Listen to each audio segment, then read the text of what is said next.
Hello and welcome back to the next episode on the Curly Trade and Blueprint. As you can see, we have another psychology episode today. Just our third one if you count the induction video in this series. And I want to go over on the chart psychology. We've talked about how to get the work done, keeping the purpose at the forefront of your mind. I want to talk a little bit about the rules I implement to trade and how I avoid losing loads of money in one day, crashing out, blowing accounts in one single day of bad trading, how I avoid that and the rules I set in place for myself that help me, especially at the start of my trading, start to see success so I would not do them bad days where I go red, I might lose a trade and I blow up. I'd lose every account, I'd lose all my money, and I want you to avoid that as soon as possible in your trading. The realistic situation is most likely you are going to do that a few times, and that's just the harsh reality of trading, to be honest. I've done it. Most people I know that have made money trading have blown up and done it. To be honest, anybody I know that has made money trading has went through a phase where they were just blowing accounts, they weren't doing the right things with their trading psychology, and it let them down to obviously blow accounts, lose loads of money. So we need to avoid that as soon as possible. So these are some of the steps you might be able to implement to stop you over trading, getting what's called FOMO, where you miss out on a move, it's running without you and you want to enter, but you don't have an entry. So you just force your way in and then you get taken out. That happens a lot, especially at the start of trading, because you want to catch every single move.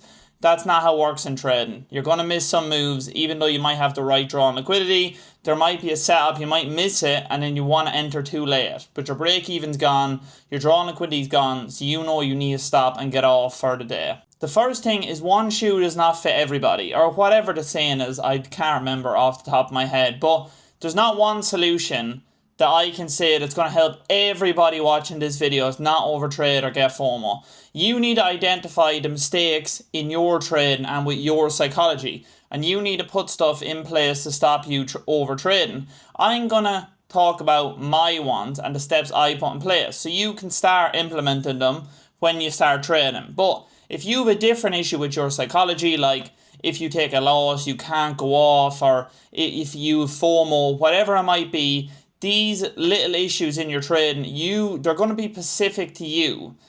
How it works, how your brain works. You need to find ways and put little things in place, like little rules, little tips to stop you obviously doing them and only being able to take the right trades at the right times when you're trading. I'm going to start with over trading.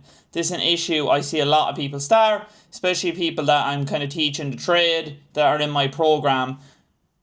They like to capitalize on their profits. They're green. They like to take more than one trade coming into the program, because on the way we trade on the lower time frame, you can take 2, 3, 4 setups a day that could be winners because they're lower time frame.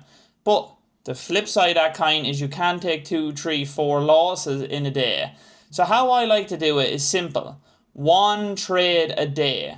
One good trade a day is what I like to do.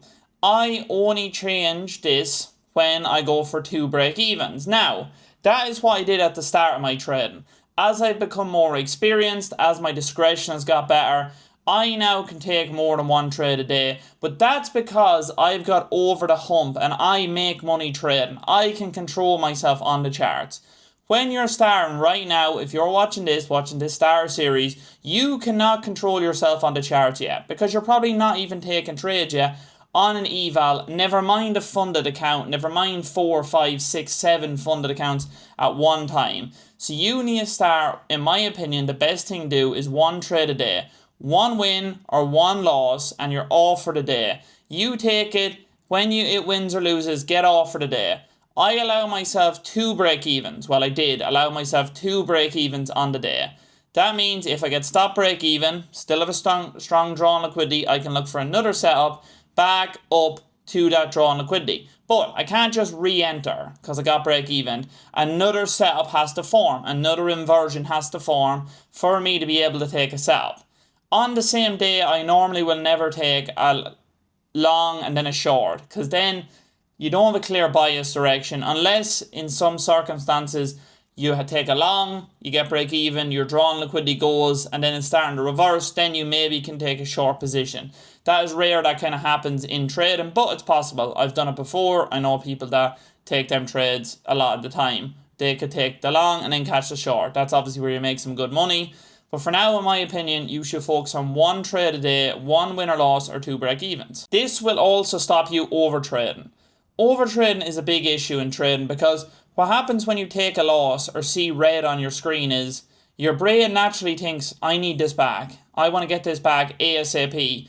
So what will happen is even if you let yourself take 2-3 trades a day, the likelihood of the second or third trade being high quality is low. Because your brain's going to want to force, it's going to cope. It's going to be like, oh, we've tapped into here, yeah, let me take the long. But then when you review it later, it's not a good position.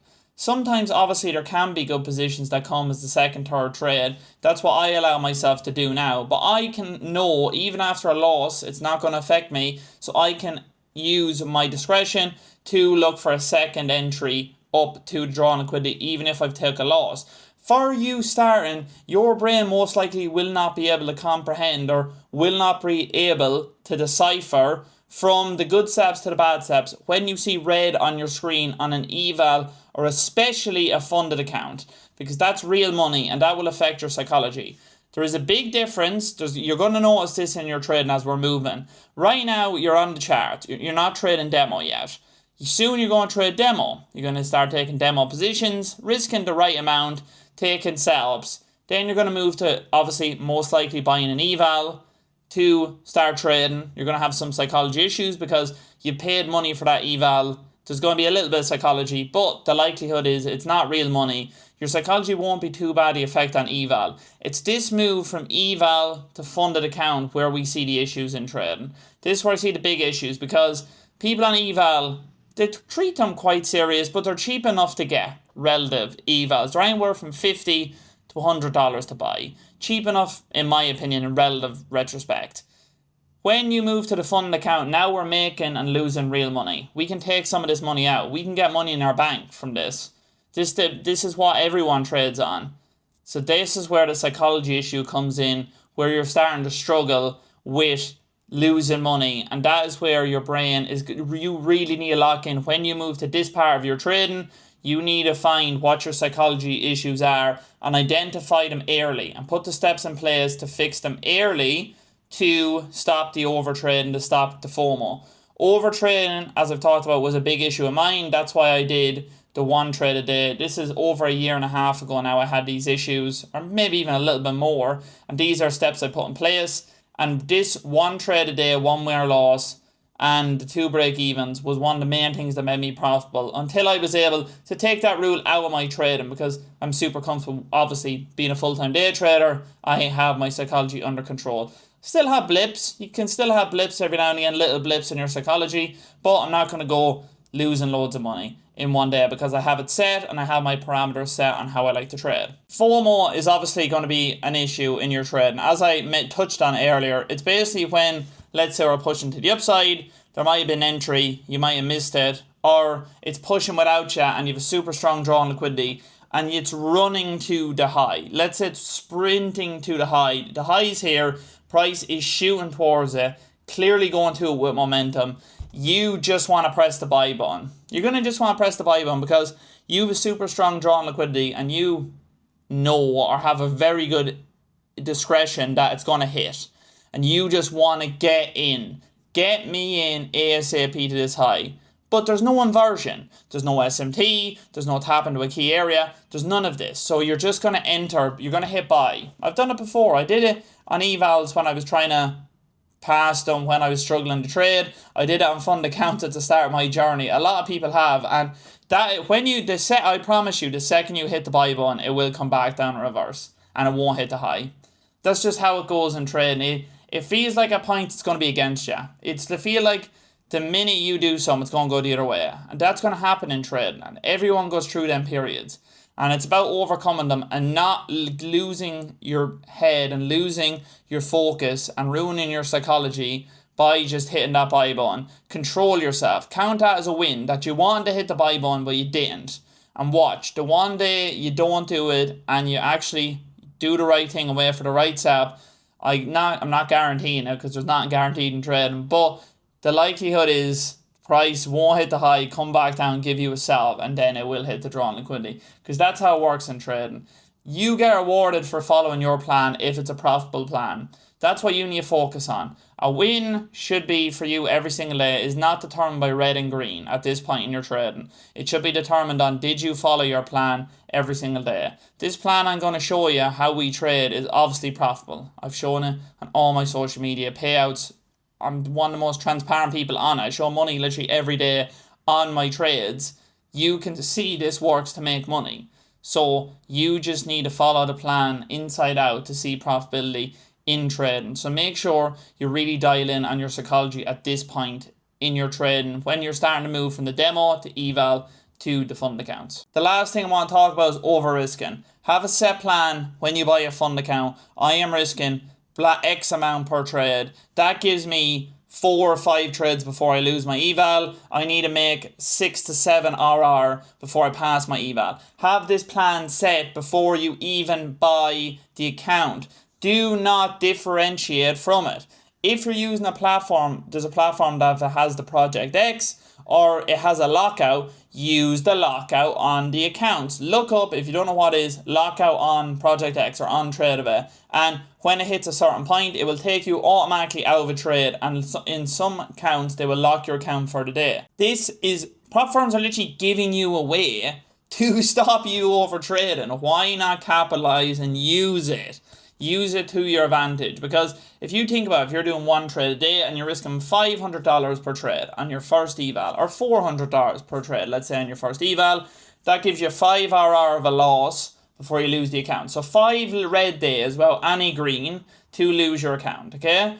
If you have the lockout set, that means you're going to get 5 days. If you overtrade and lose the head and lose 1.2k in a day, now we went from 5 days to now we have 2 days left and we're in big drawdown. So 1 day of bad psychology has took away 3 trades from us. So if we win 1 hour tomorrow, we're back here. If we win again 1 hour, we're back here. If we win again, there. So we've won 3 days in a row and we'd 1 losing day. What should you have? You should have 7, if that makes sense. 7 trades. But instead, you're only back to here because you lost a head on 1 day.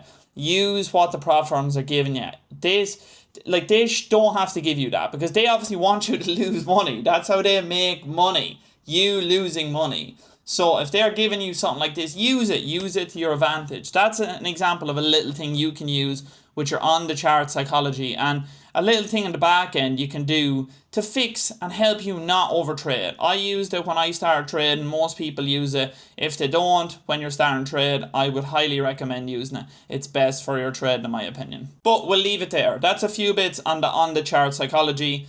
The main thing is you're going to start to identify little issues when you start trading. It's about finding workarounds, putting rules in place to suit you. Maybe 1 trade a day doesn't suit you and how you want to trade, but that needs to be backed up by data and back testing, forward testing, and in my opinion needs to be better for you to take 2 or 3 trades in a day than just the 1. But as I said, my word's not the Bible. This is just what worked for me. Find what works for you, as I said, not one shoe or whatever the saying is, fits one person, I don't know what it is. Then you need to find the issues you have in your trading and find the workarounds and find what's best for you. But that's going to come in time as you move from demo to eval the fund accounts. I hope everyone has a good day, and I'll see you back on the charts in the next video for the Curly Trading Blueprint. Peace out.